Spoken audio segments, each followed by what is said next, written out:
yakin diam itu keajaiban. Dan selama ini saya ngebuktiin diam itu emang keajaiban.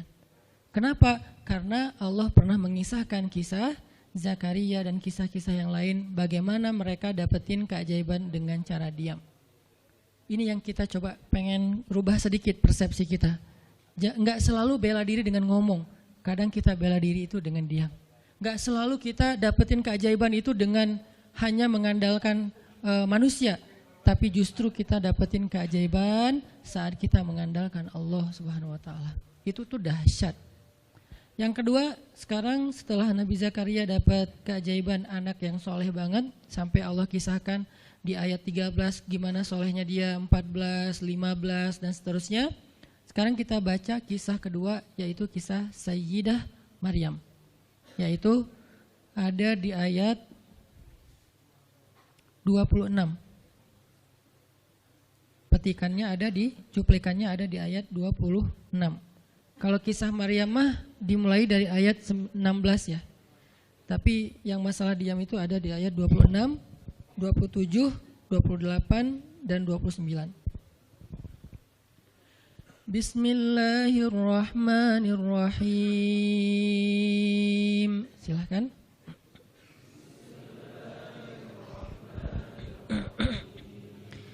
فكلي واشربي وقري عينا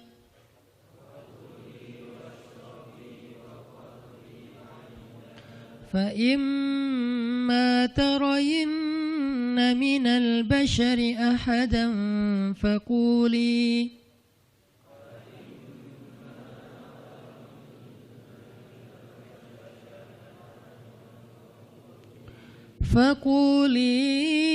إني نذرت للرحمن صوما فلن أكلم اليوم إنسيا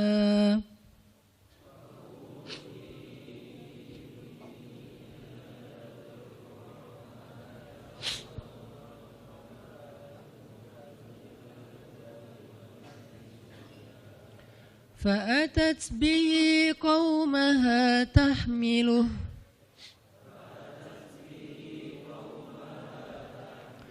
قالوا يا مريم لقد جئت شيئا فريا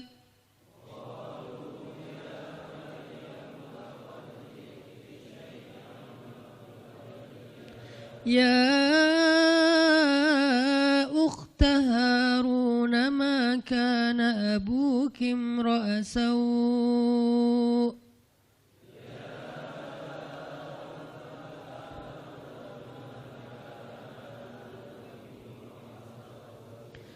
ما كان أبوك امرأ سوء وما كانت أمك بغيا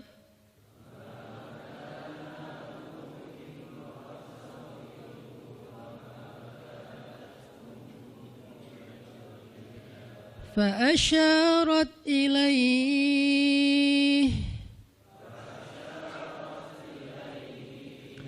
قالوا كيف نكلم من كان في المهد صبيا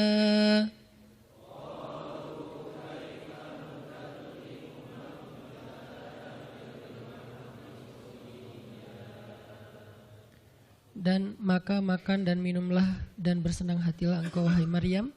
Dan jika engkau bertemu dengan seseorang, katakanlah sesungguhnya saya telah berazam untuk berpuasa pada hari ini dan saya tidak akan berbicara dengan manusia pada hari ini. Lalu Maryam pun datang kepada kaumnya sambil menggendong bayinya. Kaumnya berkata, wahai Maryam, engkau datang kepada kami dengan membawa kalau bahasa kita tuh pembawa apa istilahnya? Sial. Apa ya? Dengan membawa keburukan. Jadi kayak dianggap pembawa kesialan. Wahai saudari Harun, sesungguhnya ayahmu bukanlah seorang yang nista ataupun pendosa dan begitu juga dengan ibumu bukanlah perempuan yang hina. Lalu Maryam memberi isyarat, fa'asyarat ilaih, memberi isyarat dengan menunjuk ke arah bayinya. Lalu mereka berkata, bagaimana kami akan berbicara dengan seorang bayi yang masih digendong oleh ibunya, maksudnya masih terlalu kecil. Ini adalah cuplikan adegan Maryam ketika baru pulang kampung. Jadi ceritanya di ayat sebelumnya, ketika kandungan Maryam semakin besar dan nggak bisa disembunyikan dari penglihatan manusia, Maryam pun pergi menjauh ke sebuah tempat yang tidak ada siapa-siapa. Fahamalathu fantabazat bihi makanan qasiyya. Dia menjauh, mengucilkan diri ke tempat yang nggak dilihat oleh siapa-siapa sampai melahirkan. Jadi kurang lebih sekitar 3 bulan 4 bulan Maryam nggak ada di Al-Quds, nggak ada di di Masjidil Aqsa dan sekitarnya. Dia pergi mengasingkan dirinya supaya tidak ada yang menghujat Maryam karena ngelihat perutnya sudah semakin besar dan dia nggak punya suami. Setelah melahirkan, akhirnya Allah perintahkan Maryam untuk pulang. Setelah Allah ngasih makan, minum dan kebahagiaan buat Maryam, fakuli washrobi wa qarri aina, dengan adegan korma yang menjatuhkan buah-buah rutop dan seterusnya, pulanglah Maryam. Nah, Maryam tahu ketika dia pulang dengan membawa bayi, dia pasti akan dihujat, dicela, dicaci maki, dibully oleh kaumnya. Lalu Allah memberi kepada Maryam bekal. Gimana cara ngadepin yang kayak gitu-gitu? Kata Allah, kalau kamu ketemu manusia, ketemu orang-orang, ketemu kaummu, bilang ke mereka, saya tidak berdebat hari ini. Saya nggak akan berdebat. Jadi dia tetap bisa ngomong. Tapi dia bilang, saya nggak akan berdebat. Saya nggak akan bicara dengan siapapun hari ini karena saya sudah bernazar untuk diam. Bilang kayak gitu kepada kaummu. Maka fa'atat bihi qaumaha tahmiluh.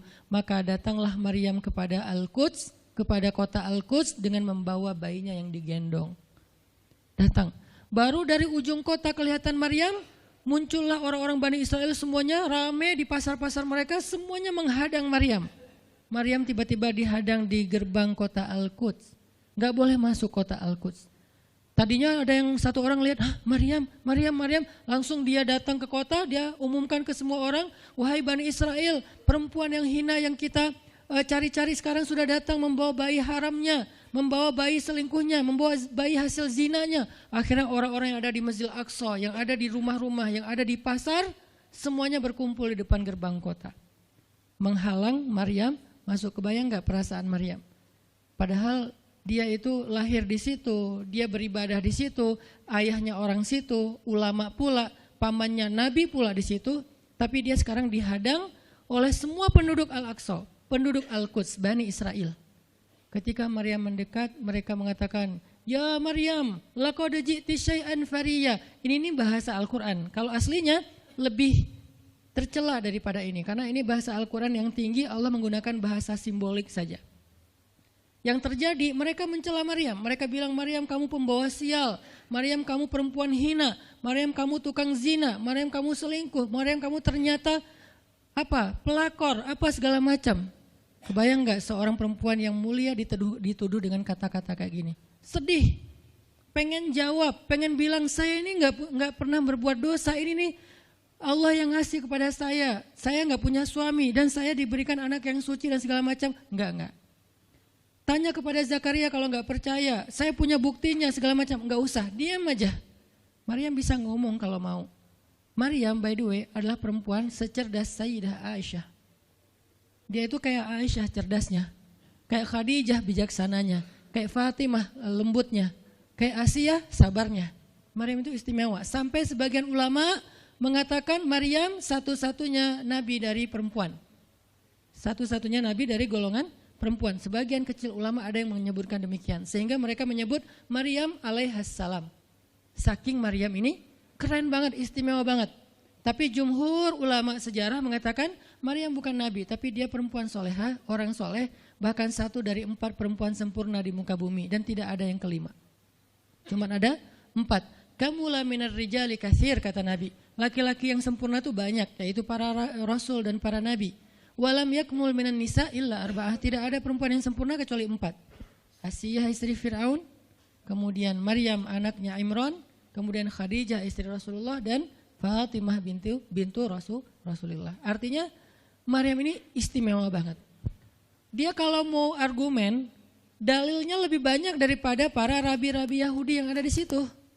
Karena ketika Maryam dulu berkhidmat di Masjid Aqsa, Maryam itu nggak belajar seperti yang lain-lain. Karena kan dulu orang Bani Israel itu paling anti sama cewek ya. Buat mereka perempuan itu kasta kedua. Seolah-olah perempuan itu nggak punya hak yang sama dengan laki-laki. Laki-laki punya hak belajar di Masjid Aqsa, perempuan nggak boleh. Ini kesenjangan gender di masa Bani Israel dulu. Jadi kalau ada yang mau nuduh Islam sebagai tidak memperhatikan masalah gender, dia harusnya baca sejarah. Justru Islam, Al-Quran, Taurat, Injil mengangkat perempuan untuk setara dengan laki-laki. Awalnya perempuan itu hina di masyarakat Bani Israel, dianggap pembawa sial. Sampai masyarakat jahiliyah sebelum Islam datang, apa yang terjadi dengan bayi perempuan? Dibenamkan dalam pasir hidup-hidup, dibunuh, dilempar dari bukit supaya mati langsung seketika. Kenapa? Termasuk Umar pernah membunuh bayi perempuan. Umar radhiyallahu an. Kenapa dia sedih banget? Karena dia ingat masa lalu ketika dia pernah membunuh bayi perempuan. Kenapa mereka membunuh bayi perempuan? Karena dianggap perempuan ini membawa sial. Tapi datang Islam mengubah tradisi itu. Mengubah persepsi publik. Yang tadinya perempuan dianggap hina, dalam Islam dikatakan surga ada di bawah telapak kaki ibu. Muncul harga diri perempuan naik. Apalagi sebaik-baik kalian yang paling baik untuk istrinya dan aku yang paling baik untuk istriku di antara kalian. Muncul lagi hadis, kalau seandainya laki-laki mau bersabar terhadap istrinya, maka harusnya dia bersabar 70 kali sehari kalau dia disakiti oleh istrinya. Yang ke-71 baru dia boleh marah. 70 belum boleh marah. Jadi perempuan, ibu-ibu, istri kalau mau bikin suaminya sebel sampai 69. Atau 70 boleh lah. Tapi yang ke-71, nah ini udah layak dimarahin. Tapi kan gak pernah ada sampai 70 kan. Paling juga 10%-nya lah, 7 kali sehari. Dan itu istiqomah setiap hari. Hari ini kok kamu gini lagi sih, kemarin udah beda hari. Jadi beda hitungannya, 0 lagi mulai dari awal. Tapi nanti ada hadis penyeimbang. Nabi itu kan bijaksana banget. Yang diajarin bukan cewek doang, cowok juga diajarin. Ketika hadisnya supaya memuliakan perempuan ada, nanti ada lagi hadis laki-laki. Seandainya seorang perempuan menjilat luka dan darah dan nanah di tubuh suaminya, itu belum bisa membayar satu saja kebaikan suami kepada dia. Jadi menjilat lukanya aja belum bisa bayar kebaikan, terus ngapain marah-marah coba. Sehingga dua-duanya ada nasihat untuk suami. Kalau istrinya lagi ngambek, namanya juga lagi sedih, ya udah kamu sabar aja 70 kali. Untuk istri, jangan ngambek, karena kalau kalian berbuat baik aja belum bisa bayar kebaikan mereka. Terus gimana dong Ustadz? Ya udah, sekarang solusinya adalah sama-sama mengambil sisi baiknya. Kayak gitu nasihat Nabi. Makanya saya agak kurang setuju kalau khutbah Jumat itu memakai hadis menjilat darah dan nanah. Karena yang dengar suami. Wah bener nih khutbah Jumat, saya senang banget khutbah Jumat hari ini. Pulang-pulang, mah tadi khutbah Jumat keren banget. Nih mah, kebenaran aku catat, nih mah gak bisa. Kalau khutbah Jumat, pakailah hadis sabar 70 kali. Menasihati suami. Kalau majelis taklimnya ibu-ibu, masalah tadi seandainya saya boleh menyuruh manusia sujud kepada manusia, saya suruh sujud istri kepada suami. Masing-masing ada hadisnya, jangan disilang. Ini gak bijak dalam ceramah, karena harusnya memberi nasihat yang bisa memperbaiki, bukan menambah tuntutan baru. Wah benar nih kalau suami saya dengar, harusnya suami saya datang, Ustadz boleh enggak acara selamatan di rumah saya nanti temanya ini gitu. Kalau perlu ngundang Ustadz yang dia kenal, request dulu untuk ngemojokin pasangan, ini enggak bijak. Balik lagi ke cerita tadi, Maryam tuh pintar banget, cerdas banget. Dari kecil dia udah hafal Taurat. Ibarat anak sekarang hafal Quran. Dan lebih sulit ngafal Taurat daripada Quran. Kenapa? Karena bahasa Al-Quran itu sastra banget. Jadi ngafalnya itu kayak ngafal syair. Itu aja udah susah kan? Kebayang gak ngafal Taurat? Lebih sulit lagi tuh. Dan Maryam dari usia di bawah 5 tahun udah khatam Taurat. Udah tahu tafsir Taurat. Usia 7 tahun. Bahkan saking keren dan pinternya Maryam, kadang-kadang ketika Maryam ngobrolin tentang Taurat sama Zakaria, itu Zakaria sampai geleng-geleng kepala. Maryam, gitu maksudnya, sampai nanya ke Maryam. Gitu om maksudnya. Maryam ngomongnya ke Zakaria udah kayak ngajar gitu. Saking pinternya Maryam. Jadi hadis-hadis Zakaria Maryam hafal. Kan para anbiya itu punya hadis kan.